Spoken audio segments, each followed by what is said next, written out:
Now, how do you know when to pivot and when to persevere? There's no way to say, under these circumstances, you should persevere, and under these circumstances, you should pivot. It's almost instinctual, and it's reading the market, reading the signals you're getting back from customers, and really paying attention, being customer-centric, when to course correct, when to pivot, and when to keep going through obstacles of perseverance. That's really the balancing act and the art of entrepreneurship.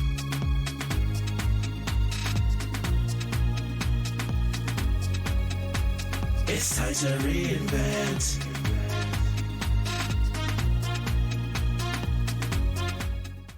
Welcome to the Lessons of Entrepreneurship, the journey of reinvention. Today, I'm joined by John Cousins, an investor, a tech founder, and best-selling author of Corporate Finance ASAP. John, I'm so excited to have you here, and I'm just going to dive right in. What is the biggest myth that people have about business knowledge and running a successful business? The biggest myth about running a business and entrepreneurship is that it's difficult, that it's complicated, and it's relatively simple, but that doesn't mean it's not hard. Basically, any kind of business, you have to find a product or service that either is relieving some pain for people, and preferably a pain point that you as the entrepreneur actually experience, so you know that it's something that, boy, you'd really like to have a solution for that. And then you can craft the solution. Or it's providing delight, like a movie or music or something like that, where it's something pleasant that people like. It's either one of those two things, and whatever you're making, your product or your service, it has to cost you less to make it than you sell it for. And that's really the base. That's all it is. Make something for less than you sell it for, and then the difference is your profit. And that which allows you to keep reinvesting and makes your business sustainable. Then you get into marketing and awareness campaigns, making people aware of your product or service. And that's basically all there is to it. Now, that doesn't mean that it's not difficult and challenging, but it's not hard. I think a lot of people get intimidated and think, oh my gosh, you have to be so smart. You have to be like Steve Jobs or Mark Zuckerberg or someone that has all these brilliant ideas in order to start a business. And that's not the case. From our earliest days, we might have a lemonade stand or something where we make the lemonade, we sell it, we get some money, and we understand those kind of ideas. Anybody can do it. It just takes diving in and doing it and then learning as you go along, basically. Oh, I love it. Now, you've developed a platform called MBA ASAP, and maybe speak to us about the mission and why you came to this point of you need to create this MBA ASAP. Basically, what it stands for, MBA, is Master of Business Administration. It's the graduate degree in business. And ASAP in America, it means as soon as possible, just really fast. What happened was I had been a tech entrepreneur, and then my sister was teaching finance in the evenings at a university, and she was working in finance, and I thought, that's so cool, she's teaching, and I'd like to do that. So I went back to my town and started knocking on some doors and got some appointments teaching finance and some of the other business courses. I've started over a dozen companies, ended up taking 2 of them public, so trading on the stock exchange and doing all the public company financings and reporting and all that as a CFO and CEO for about 15 years. When I started teaching, I realized that, first of all, the textbooks are about this thick, and 800 pages on accounting, 800 pages on finance, 800 pages on marketing. And most of the marketing material was outdated because we went into digital marketing, and suddenly it was all about Facebook ads and using digital funnels and giving people lead magnets to get a free thing to get their email address, putting them in an email list and giving them a sequence of emails to help them to convert to buy your product and putting them to your webpage. And that stuff was not even really in the textbooks at that time because the textbooks are maybe 10, 15 years older than where we were. And they were still thinking it was like putting ads on television or doing print ads in magazines. And so it was a lot of outdated knowledge and also way too much knowledge, too much minutia, things that might be theoretically interesting and academically interesting. But my experience was running companies, it wasn't really that practical, and it was confusing the students. The students would have all of this knowledge like they're drinking out of a fire hose, and they were overwhelmed. And so they didn't know what was important and what was less important. What was the kind of things, the fundamentals that you would use every day in running a business, and what was something that you might experience once in a while, but wasn't that recurring.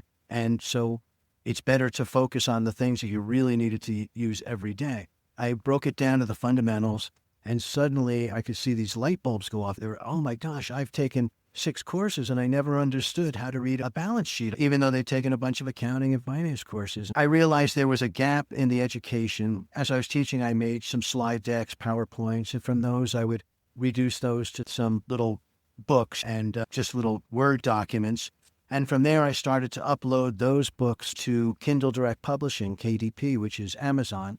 Suddenly I could just upload that manuscript, and they had a cover creator. I could make a quick cover, and suddenly I could sell it as a book all around the world. That started to get me thinking about that. I kept writing books and little by little making them longer. The beauty of Kindle Direct Publishing is that they'll make a paperback, a hardcover, and a Kindle version, and now also an audio version of the book from Audible with a synthesized voice at a press of a button. It's amazing. Every time I wanted to add a chapter or add even a few sentences or something, I could just revise my manuscript, upload it again, and the very next day, the new manuscript was there. So I didn't have to worry about the book being perfect before I published it. I could publish it and then iterate and just keep continually making it better as ideas came to me and polish them as I went along. So that's how I really got started with MBA ASAP, was writing these books. And then I started to just record my lectures that I was doing at universities on my phone with a little tripod and put a little microphone on my neck and then get up the whiteboard and write my things and talk. And then I go home and in iMovie, which is just a very inexpensive video editing software that you get on your Apple computer, and there's ones for Microsoft products too and things, I would just take those files, clip off the ends, put some little title things on them, and then start uploading them to platforms. There's a platform called Udemy. And Udemy, you can upload your videos, upload your PDF manuscripts and your slide decks and make courses. And so I started to make courses that way. It was all an organic process, me teaching and finding out that there was this pain point, there was this gap, that the students were learning too much information and it cost way too much. It was really expensive for them to go to university and they had to take all that time. So I wanted to make courses that were inexpensive, just the basics, just the facts. It would be short videos, 5-10 minute videos that people could just watch at their convenience and study in their little downtime instead of having to go to a set place, drive there, all that kind of stuff. They could look at it on their phone, on their computer. And so it's been very attractive to a lot of people all over the world. That's really how I started, and little by little kept making these courses. Now I have on Udemy, I have about 20 courses. I've written 65 books, and I have my own platform, my own website that I have courses on there too, and finance and in negotiations and in strategy and all those kind of marketing, all those kind of things. So it's developed organically over time, and I continue to refine it and improve it and add on to it. Another interesting thing is I get a lot of metrics, a lot of feedback. I can see what videos people have watched, how much of the video they've watched. So if I have a video up there and most of my students are only watching the first 30 seconds and it's a 5-minute video, I know it must be not that interesting. So I have to go back so that it's compelling enough to get them through the material. So I look at that, I get feedback so I can see what people like and what people don't like. And then what they do like, I'll double down on that, make more content like that. What people are finding boring, then I have to think maybe I either get rid of that or find a way to revise that content so that it's more interesting to people. So little by little, it's a polishing process and just getting started, and then realizing that if you just launch whatever you're doing and then refine it, iterate over time, that you can start to make much better things over time. Reid Hoffman, who is the founder of LinkedIn, said, if you're not embarrassed by your first product launch, you waited too long. People, I think we get into that perfectionist mindset where we say, oh, yeah, it's not done yet. It's almost done, but it's not done yet. And we never release our idea to the world and can start to get the feedback from the world that then we can refine things. We're just doing it in our own head. And I think that's a unproductive place to be. I encourage people like me, just release what you're doing and then see what the feedback is and then iterate, just refine it over time and course correct until you get it right on, spot on.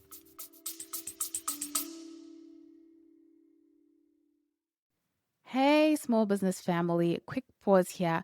If you've been listening and thinking, I need help getting clear on my message and how to actually market this amazing thing I've created, I've made something just for you. It's called the Clarity Intensive, and it's 2 focused sessions, one-on-one, where we untangle your ideas, map out your next best move, and build a foundation for real business momentum. If you're done thinking what's the right thing to do, and you're ready for a customized strategy that fits you, this is for you. You'll find the link in the show notes, or you can visit the website www.reinventingperspectives.com/shop, and you'll see our Clarity Intensive one-to-one marketing coaching. Let's get back to the show. This is the future of education. I like that, getting that feedback and seeing what are the students interested in, where are they dropping off, because the traditional model doesn't allow for that. And, that perfection, you have something that's perfected before you present it, but you don't know until you see how students are engaging with it. Truly. Oh, that's really interesting. You speak about mindset and strategic thinking a lot with what you do. And I saw something where you said, everything is finance. I thought my audience of entrepreneurs will be interested in that. Why do you say everything is finance? I think you could say that about a lot of things. In a way, everything is also sales. We're always selling, and everything is negotiations in a way too. We don't get what we want in life. We get what we negotiate, even if it's where we're going to go out to dinner with our spouse or what movie we're going to see with our friends. It's always negotiations. When I say everything is finance, finance is so fundamental to our lives. That's one thing I really think they should teach, even in elementary school, but certainly in high school, financial literacy, so people really understand the basics of finance, because there are so many predatory financing vehicles out there. And for example, credit cards. People get out of high school and then suddenly they're in the real world, or they go to college and suddenly they get a credit card, and oh boy, it's like a magic thing. They can go buy all these things they ever wanted. And all of a sudden they've racked up $10,000 of credit card debt, and it's at 25% interest. And they never even really thought about the difference between 5% interest and 25% interest. And suddenly they have this huge burden that they're trying to get out from under. And then they carry that for a long time. And all of that money that they could have been using for productive purposes to get ahead in the world, say investing or saving first, so you have a rainy day fund so you can take care of emergencies, and then investing in the stock market or in a business that they own, or in a rental property, real estate, so that you start to get income, passive income that's coming from your investments. And hopefully at some point you can live off of the income from your investment portfolio. And there's usually 3 types: a business that you own, stocks and bonds, and rental properties, real estate. And if you have those 3 things, you can create a portfolio that actually will throw off enough income for you to live on at some point. And then you don't have to be beholden to a job or to a boss or anything. And then you can follow your dreams. And that's the ultimate goal. And so finance is at the core of that. To understand what the present value is of a future stream of income. Say you're getting in year 1, year 2, year 3, how do you discount that back to a present value to say that income stream is worth this much, and if I have to pay more than that to buy this income stream, it's not a good deal. If I can get that income stream for less than what I value it for, then it's a good deal and I should do it. And so once you understand those type of simple concepts like that, you can really understand the world better and also avoid some of the pitfalls, like getting into too much debt that then becomes problematic to try to service that debt. And then all of that money that goes off to the bankers and everybody that lent you the money originally, all of a sudden they're getting rich and we're not. That's the danger. They say interest is a thing that people who understand it earn it. People who don't understand interest pay it. And you want to be on the side where you're earning that money.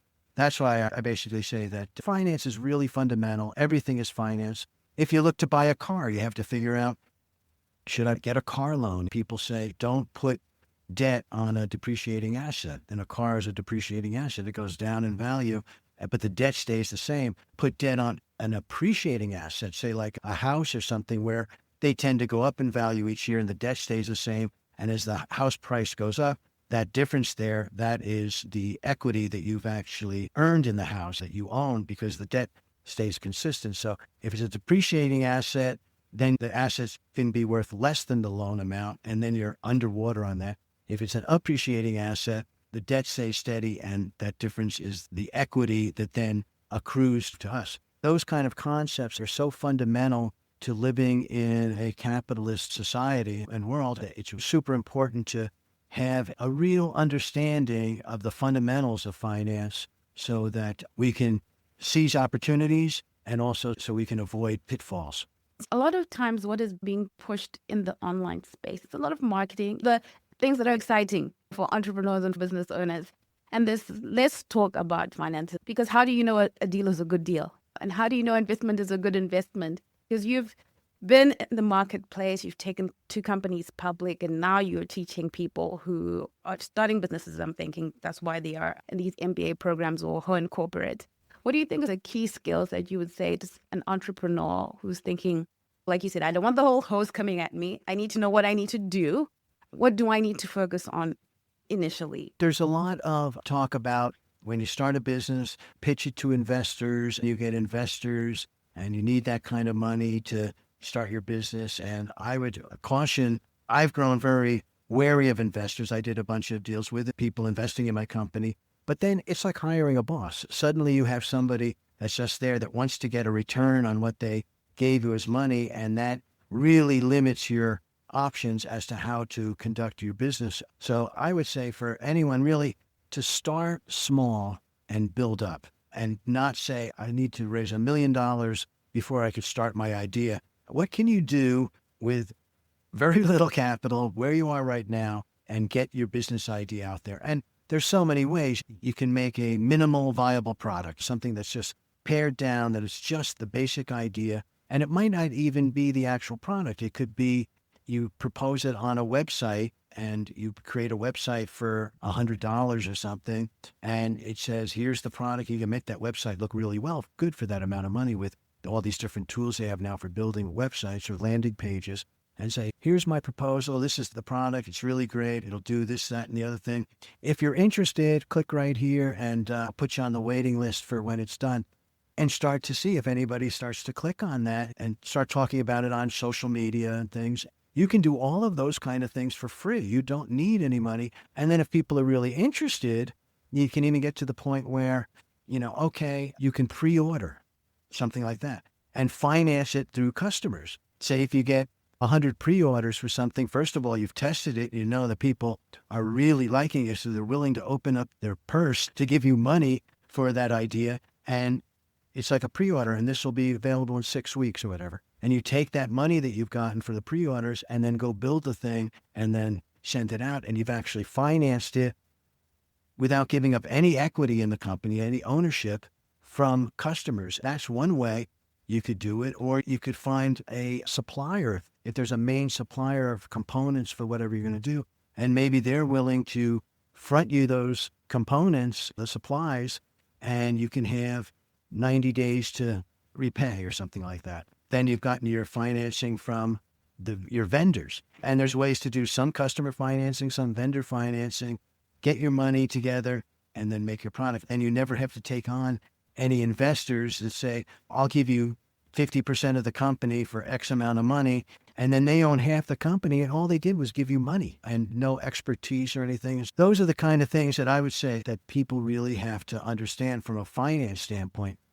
It's even the discipline of going through, because you have to figure out when you're starting a company, how can I do this in the least expensive way? What's the biggest bang for the buck I can get? How can I do this the least expensive way to get that product out there? And if you have too much money, or if you're thinking, oh my gosh, I need all this money to do my marketing, hire all these people to do this stuff, it's not disciplined. And the discipline of really trying to work within really tough constraints of how much money you have to deploy, how many resources you have to deploy to get to the next phase, and how can you do that as cheaply and as quickly as you can. A lot of times I run into people that think, it's going to take me 6 months to do this. I have to do X, Y, and Z and all that kind of stuff. Say, okay, if it's going to take you 6 months, what if you had to do it in 6 days?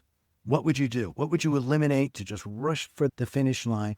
Because a lot of times we tend to build up all these elaborate things that we have to do, And it's a form of procrastination. It's a fear of failure in a way. So I have to do all this stuff before I can get my product launched.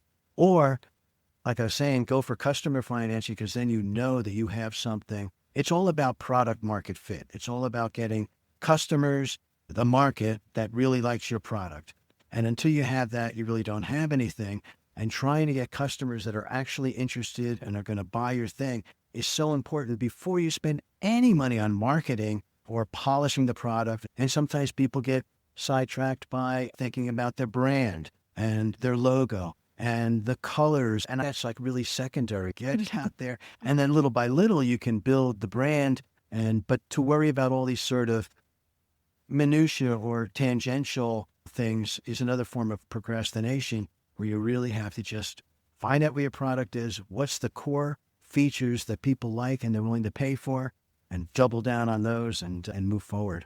We do make it more complex than it has to be. But I think also it stems from the way in which business has been taught. Like you identified, the books, the 80 pages, it gives you the impression that you too must be that elaborate, must be that complicated, because surely if this is what you're being taught, then you must also produce something that reflects that. If you could please, the idea of pivoting or pivotal points so people can really take that in, because that fear of failure, you're avoiding where the rubber meets the road, Right. so that you can make the changes that allow you to create something that is viable. So I'm just interested if anything comes to you top of mind. For pivoting, the old saying is that there's two ways to go, is either pivot or persevere. If you're going to persevere, and we're taught that too, right? Don't give up on your idea. You have to persevere. You have to see it through. You may be so close to getting there. And where pivot is, you realize that the idea that you're chasing is not really something that people want. Because at the end of the day, we have only lovely ideas. And in our mind, oh my gosh, this is something everybody's going to want. And we're surprised or hurt when people are just ambivalent or don't really care about our ideas. I'm going to teach them. I'm going to show them. It's just a matter of time, and they're going to understand that my idea is the greatest thing ever. I just have to keep going. Where we really have to do is take that as a signal and move to something else. That's the pivot. Course correct to where the market is. I've seen too many companies and entrepreneurs that have some resources and they just stick to an idea and they don't listen to what the customers are saying, and they think those customers don't know what they're talking about. My idea is really great. Instead of thinking, wow, I have this whole big product here, and the customers really like this little part of it over here. That's the part that I should start to develop. And the other stuff, all the other bells and whistles and feature sets that I think are great, are not really gaining traction. So let me focus on this part. Sometimes people get to the point where they run out of money or run out of resources, and then they discover, oh, this is the thing that people really like about it. And if I just had a little more resources, I could go and pursue that. And so really trying to hold tight to all your resources too, and don't spend them too quickly so that you have that opportunity to pivot once that signal comes to you. Things like the Slack channel. Slack was a company doing a bunch of different things, and they invented a channel for all of the developers to talk to each other as they developed their product. And it turned out that the product they were developing never took off. But the communications tool that they developed to talk amongst themselves, that became Slack. And so that was the product that then they ended up really having a home run with. So it's things like that where you might develop something that isn't really the main product. The same thing with Twitter. Twitter came out of a company, it was called Odeo, like audio, but with an O, Odeo. It was a blogging, podcasting, early thing with audio. And again, that product that they were doing didn't catch on, but their SMS messaging component of it became Twitter. A lot of times that happens. The thing that we think is the main product doesn't necessarily become it. And it's something else, that a little piece of it or something that gains some interest with customers, and then you can develop that. And that's a way to pivot is, oh, this is what we think we're supposed to do. This little part of it here, this other thing looks like it's very promising. Let's stop doing this and commit our resources to the other thing that seems to be getting interest. Now, how do you know when to pivot and when to persevere? Because a lot of times too, perseverance is really a virtue and key, and you have to keep going. You think you're going to fail. You think it's over. But no, you're just a little bit away from success. And so many people consider failure when they didn't realize how close they were to success, just a little bit longer. And that's perseverance. And that's really an art. There's no way to say, under these circumstances, you should persevere. And under these circumstances, you should pivot. It's almost instinctual.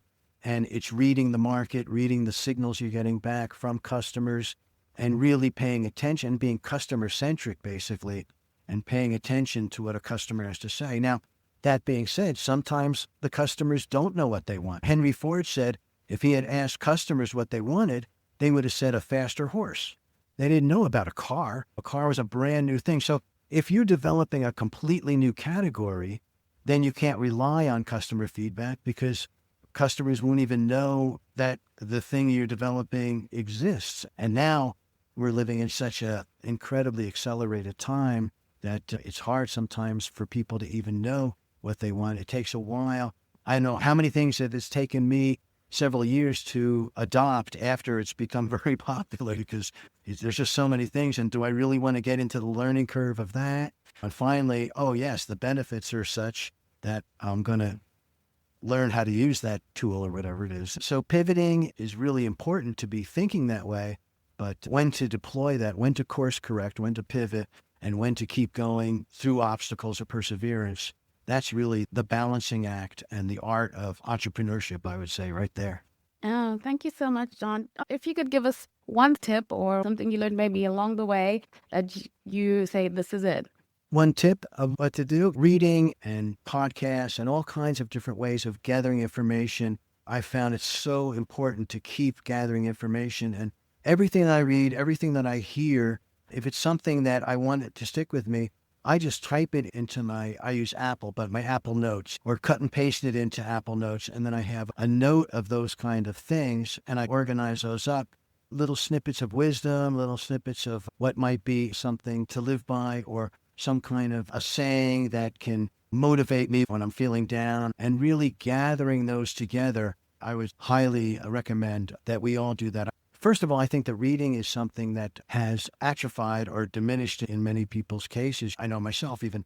It's so easy to just scroll on Facebook or Instagram or TikTok and watch little snippets of something. But to actually sit down and read a book, and it's the only way that we can actually get into another person's mind.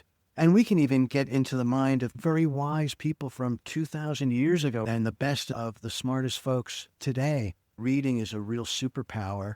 And because many people don't rely on reading anymore to gather more knowledge, I think it can really be a big advantage for us to continue to be lifelong learners. Every day, learn a little bit more than we knew the day before. And then also give ourselves little notes so we can remember what we learned. John, when you're selling something, an idea, business, whatever it is, what would you say is one thing you should make sure you cover when you're selling? We've talked about finances, everything. Everything is also sales. We're always selling, whether we're selling to customers or we're selling to investors or we're selling to vendors to convince them to give us products, whether we're selling to employees, to hire someone, having a vision that people want to be a part of, that's a sales thing.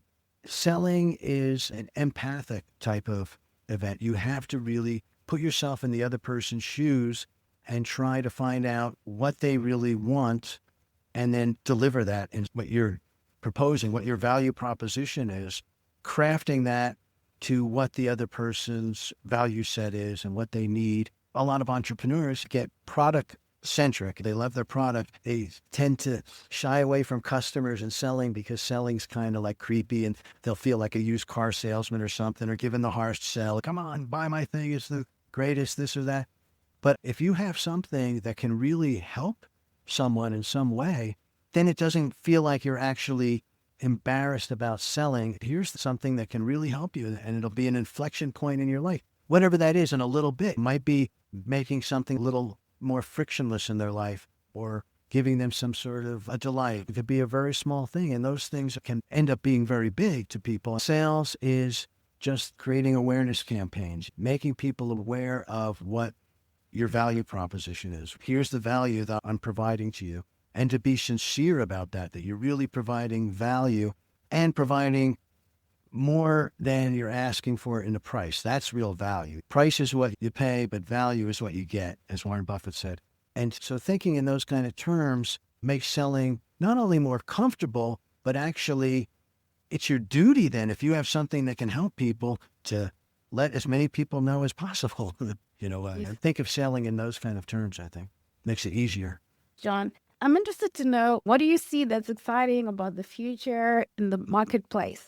The biggest thing is artificial intelligence and artificial intelligence tools. I recently launched on my website, MBA-ASAP.com, a negotiations course that is based on artificial intelligence. We put in, with a company I was developing, with all of my negotiations, course material and books into an artificial intelligence engine.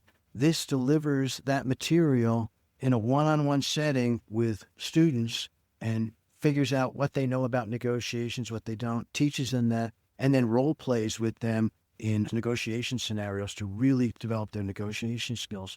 So that is delivering one-to-one education, but at scale. If I had to talk to one person, I could do that, but I couldn't do that to 100,000 people. But with this AI, that can happen, which is just remarkable.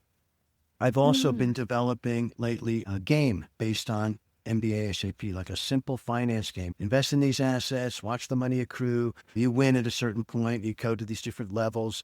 And just a game that you can buy in the App Store of Android or Apple App Store for your phone to gain intuition and gain knowledge in a fun, gamified way about these concepts. And I know how to code a little bit, but what I've been using is a AI agent, ChatGPT and Claude from Anthropic, and just querying them and using a game engine software called Unity. I can type into Claude, I want to develop this game, and it helps me to develop all the parameters, and then it actually writes the computer code that then I copy and put it into Unity, and little by little build up this game. The AI gives me all the steps I need to do to develop the game, and then I can interact with that and put it into this platform and create an app that I can sell that I developed with a AI agent as my partner. It's just incredible to me. And honestly, this sort of tools in this workflow were not available in this configuration until right now. I couldn't have even done this 6 months ago. And so those kind of things are very exciting to me, where artificial intelligence as a co-creator, as a partnership kind of thing, what the potential is for that. And it goes back to, in the 1990s, IBM made a program called Deep Blue. And Deep Blue was a chess program. And little by little, it started to get better. And in the 1990s, it beat Garry Kasparov, who was the grandmaster chess champion of the world. And suddenly, computers were better than humans at chess. And I was like, oh my gosh. And so Kasparov, instead of getting all, depressed about that and all, he started working with the computer programs. And it turns out that now the best chess player is not a human and it's not a computer, but it's a combination of both working together. And they call that a centaur, the half man, half horse kind of thing. That's what I can see happening. The AI, the computer, is an incredible co-creator, like a partner. People are worried about, and I am too, to agree, that artificial intelligence may race ahead of us and suddenly we're going to have computers that are dominating the world and taking control of people and everything. And that may happen, I don't know. But for right now, these tools are just incredible creative partners. And so to me, that's the most exciting thing about the near-term future. And in a way, the future is here. The future is already happening.